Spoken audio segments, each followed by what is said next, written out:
Our first speaker is Brooke Burroughs. Brooke is a current graduate student at UMass Amherst who joined our congregation after being involved with the weekly Wednesday community breakfast.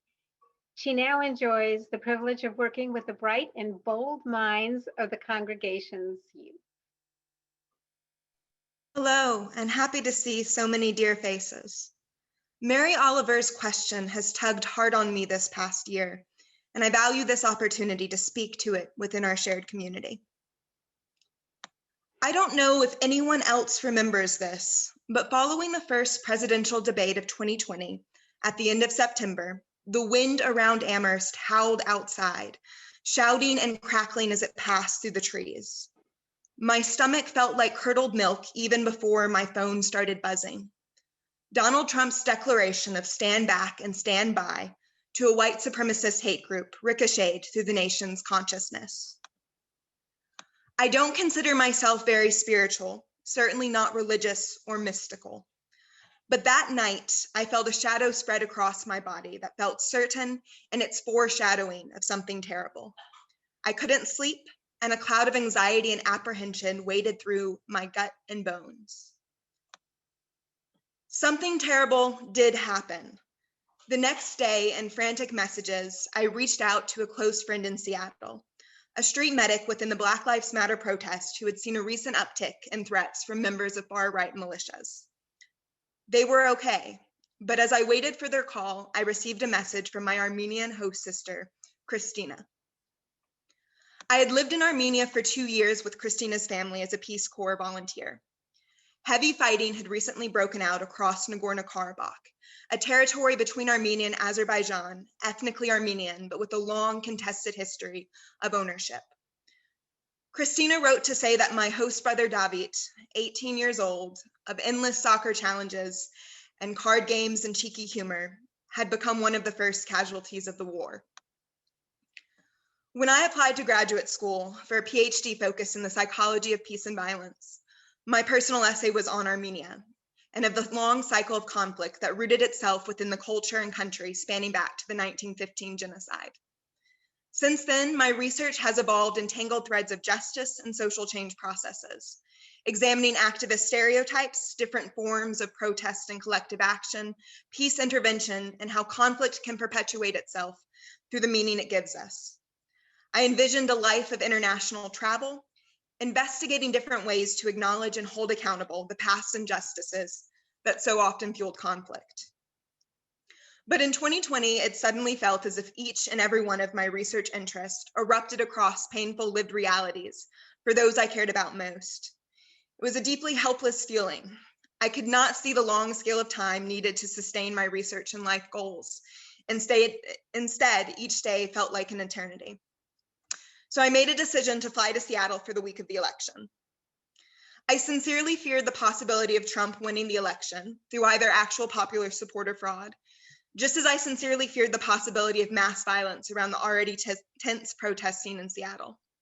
I worried about the physical and mental health of my street medic friend who had already been involved in 2 shootings. I worried about my own complacency in the face of a tremendous threat to our country and democracy. Donald Trump won. I wanted to position myself in a place of action. More quietly, I felt caged in my small room in Amherst, caged in my PhD program, caged also in my own grieving processes for David. Seattle gave me no easy answers, no great epiphanies about the state of our country, the application of my work, or how I should spend my life. The late night protests were complicated. Whereas thousands of protesters had filled the summer streets in the aftermath of George Floyd's murder, rallying against racial injustice and police brutality, the week of the election saw a smaller, hardened group of activists, individuals who had faced tear gas and rubber bullets, who had been so brutalized or left out by the institutions meant to protect and serve them, that they felt anything short of total revolution was useless.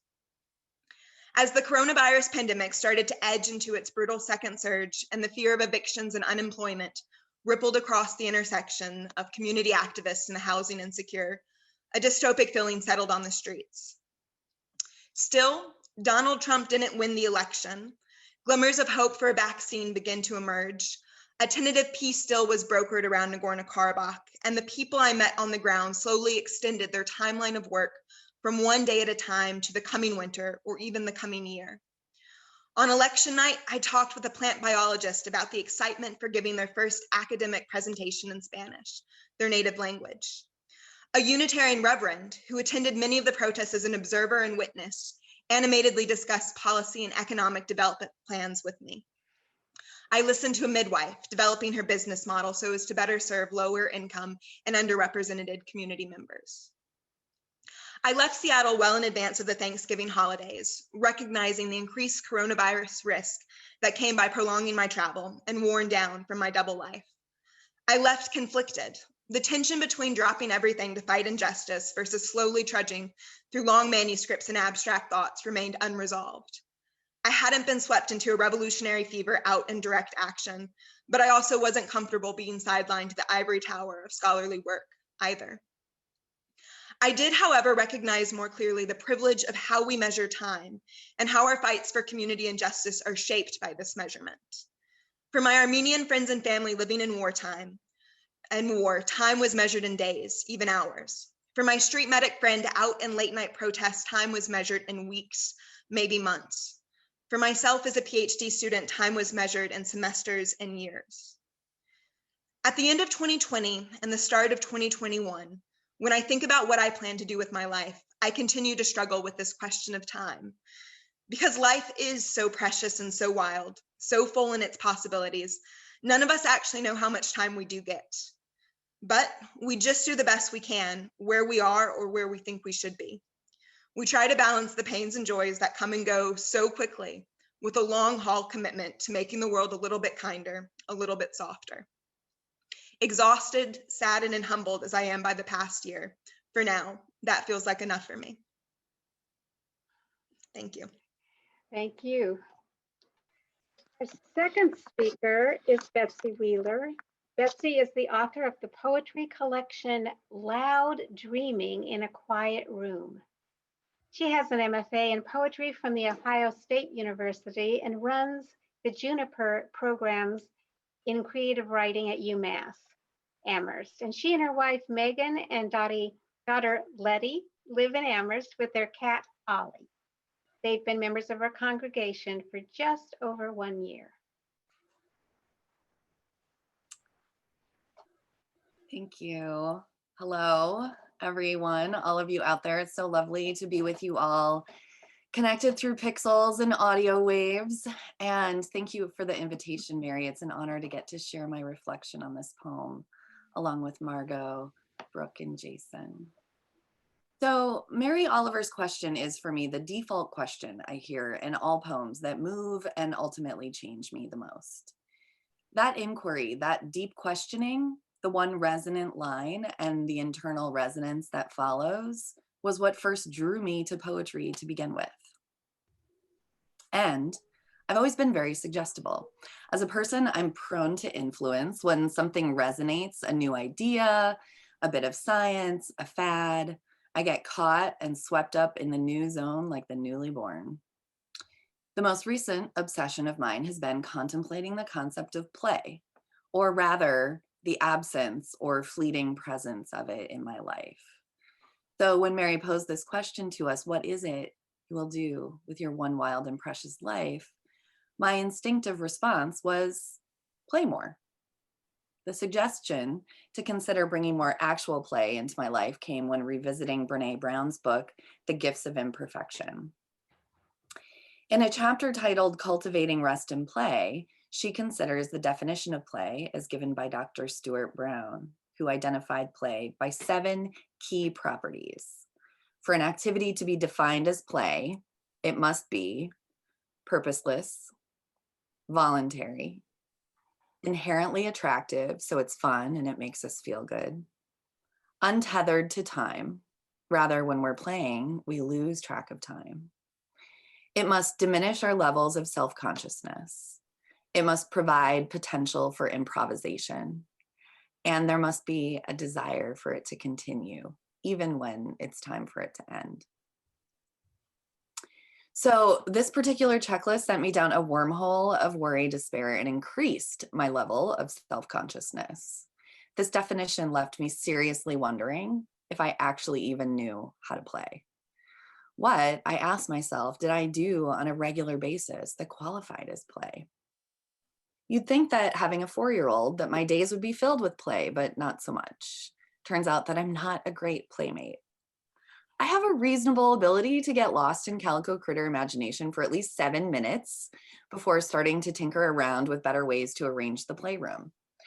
I can play remote control monster truck leaf pile demolition on a warm fall day for a cool 11 minutes before beginning to tidy up the lawn and fading garden. I can oversee sledding in the yard, taking artsy videos for maybe 13 minutes before getting antsy about the laundry I need to get to inside. Hence the wormhole, where I'm tumbling around and wondering, how am I modeling play as a family value and practice for my daughter? Where am I allowing joyful purposelessness and improvisation into this precious life of mine? Megan, my wife, always the unwitting recipient of my obsessions and reflections, is aware of the developing self-consciousness I have around my instinctual stodginess, my tendency toward order over chaos, my first marriage to the to-do list. On Saturday mornings, I instigate the making of a color-coded family to-do list with 3 categories of activity: chores, errands, and fun. But without fail, chores like washing the windows or errands like go get bagels are sidled over into filling up the fun section. I mean, we're able to have fun doing these things. There's no question about it. We're silly by nature and are fortunate that spending free time together is almost always fun. But faced with the definition of play, I began to realize that fun is different from play, and the distinction is important. Fun is lighthearted enjoyment or pleasure. Play stimulates our brains. Play fosters empathy. Play helps us become more social beings, and it's at the very core of creativity and innovation, 2 phenomena that we need to make space for right now more than ever. So for now, that's my answer to the poem's ending question. I want to bring more play into my life, and maybe you want to do the same if you don't already. Make a list of things that you do on a daily basis or weekly basis that can be categorized as play. You can Google those 7 categories if you're obsessed with categorization and lists like I am. It might be harder than you think. American culture's grasp in capitalism has trained us toward productivity at an alarming level. I won't go fully Marxist right now, but please make the list. I'll share some of mine. Megan and I are learning how to play gin rummy after Letty's gone to bed, sitting in front of the fireplace. Letty taught us how to play dreidel this year while singing the dreidel song, which has inspired us to play more board games and do more puzzles. We have spontaneous 5-minute dance parties. And I'm starting to read poetry again. For me, reading is the ultimate in play. It's engrossing. I forget myself. And when it's really, really good, I don't want it to end. And it's purposeless in the best way. It's voluntary. It's not productive, but it enriches this one wild and precious life of mine in a way that maybe only play can. And finally, Jason Threlfall. Throughout the year, Jason generously provides us his gift of song and songwriting. Earlier, you heard the song Dreams Take Flight. He wrote especially for this service. And when I asked Jason for a little information about himself in order to introduce him, he wrote back, "Oh, say anything." So I did some digging on Google, and here's what I found. In April of this year, Jason, a special education teacher at Hampshire Regional High School, received the Grinspoon Teacher of Excellence Award in recognition of his tireless work for his students and his passion for education. Congratulations, Jason. Here's Jason's response. Thank you, Mary. It's not bad, Ann.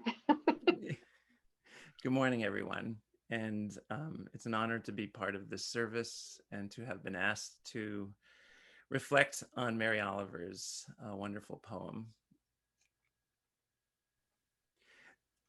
The courage to be quiet, to truly let in, to question, and to listen, to reach and let go, calls to me through the trappings of an often critical and unsteady sense of self. In pondering Mary Oliver's question, what is it you plan to do with your one wild and precious life? I have found myself waiting for an answer to come from a deeper sense of knowing and permission to be adventurous, unguarded.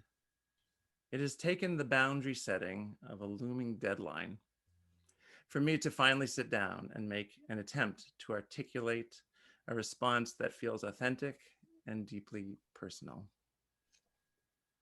I have always been a creative, kind, and playful person with a tendency to move cautiously through life, holding both a desire to feel connected, but also a need to keep people at arm's length in order to protect a sensitive heart prone to becoming easily confused. It is not a question of perfection that I am in search of, but instead a desire to feel the command of openness, wonder, and resilience um, towards challenging moments of weakness, uncertainty, and the need to hide. It is not by accident that I have always chosen explorers to share my life with, people who are able to celebrate in the moment and imagine what future adventures may lie ahead. Their gifts of vision have moved me literally and figuratively throughout much of my adult life, and I am grateful for my ability to recognize the need to reach for them. And yet, my appreciation of their wonderful gifts has at times been dampened by my own sense of guardedness from a deeper sense of exploration and curiosity. How I do yearn to breathe in and exhale life's energy more than I do, more consistently. It is a struggle of the spirit that I know is meant to find its liberation while encased in the earthly confines of the human form. I often find purpose and grounding through movement, the energy of which can generate wonderful improvisations of expression, but also a self-protective avoidance of being still and allowing life to resonate with greater vibrancy. How scary the thought has always been of bravely venturing into journeys of investigation and self-expression that could possibly garner judgment, discomfort, or disapproval from others, and from my own distorted perceptions for that matter. In this one wild and precious life, I wish to walk further into a path that embodies resilience in the face of rejection, conflict, or perceived failure. I wish to welcome stillness and allow the gift of deeper knowing and acceptance to inform a greater understanding of what it means to be fully alive. I will work to recognize the distractions, my escapes, and dance with my senses awake until one day, when the craving for adventure and beauty becomes unshakable, I will no longer need to stand guard. Courage to feel deeply, to love, to cry, to let in and give back are to me the essence and cornerstones of a life lived fully. Many waves of wonder, many waves of wonder move my wings along the path of this wild and precious life. Thank you.